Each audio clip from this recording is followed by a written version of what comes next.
Barka da zuwa Hujja News TV 24 mai kawo muku labarai masu inganci. Rahotanni daga ƙasar Nijar na nuni da cewa tsohon shugaban ƙasar Nijar ɗin wato Isufu Muhammadu ya juya wa Muhammadu Bazoum baya, inda sojoji suka kama Muhammadu Bazoum ɗin bayan juyin mulkin da suka masa. Da tsohon shugaban ƙasar Nijar ɗin wato Isufu Muhammadu ya nuna goyon bayansa ga sojojin da suka yi wa Muhammadu Bazoum juyin mulki. Matakin tsohon shugaban Nijar Muhammadu Isufu na shirya gangamin nuna goyon baya ga sojojin da ke mulki na ci gaba da ɗaukar hankali da martani, inda wasu ke ganin cewa alama ce ta neman komawa gidan jiya a ƙasar. To jama'a, kanin labaran namu kenan ka saurara. Idan wannan shine farkon shigowar ku wannan tasha ta mu, ku danna mana alamar subscribe da alamar ƙara domin ci gaba da samun shirye-shiryen mu. Jama'a sai ku gyara zama domin samun cikakken rahoton namu.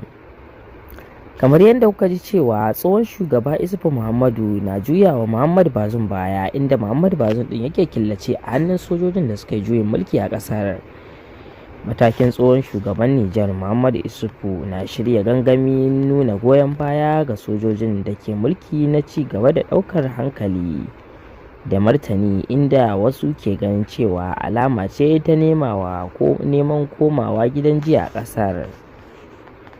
Gishiri ya kama kan kaza dangane da yunkurin tsohon shugaban ƙasar Nijar Muhammadu Isufu da ya bijiro da shirin kawo goyon baya ga sojojin da suka yi juyin mulki a ƙasar Nijar. Dama tun a baya jama'a na nuna shakkunsu kan lamarin, ganin cewa waɗanda suka yi juyin mulkin sun yi gadin fadar shugaban ƙasa na tsawon shekaru ƙarƙashin Isufu da Muhammadu Bazoum. Amma wannan sabon kutse na tsohon shugaba ƙasa ya sanya wasu hadiman Bazoum na ganin cewa akwai lauje cikin naɗi, ciki har da Sahani Muhammadu, wanda na PNDS tarayya ta yi martani ga firaministan da hamɓararren shugaban ƙasa Muhammadu Bazoum. Sai dai na hannun daman tsohon shugaban ƙasa Muhammadu Isufu suka ce ba ni shi ne ya yi wannan kira ba, amma jam'iyyar PNDS tarayya ce ta yi kiran. Amma Zakari Umaru, tsohon gwamnan jihar Maradi kuma mashawarci a fadar shugaban ƙasar da aka hamɓarar, ya ƙi cewa uffan domin ba shi ne shugaban kwamiti ba.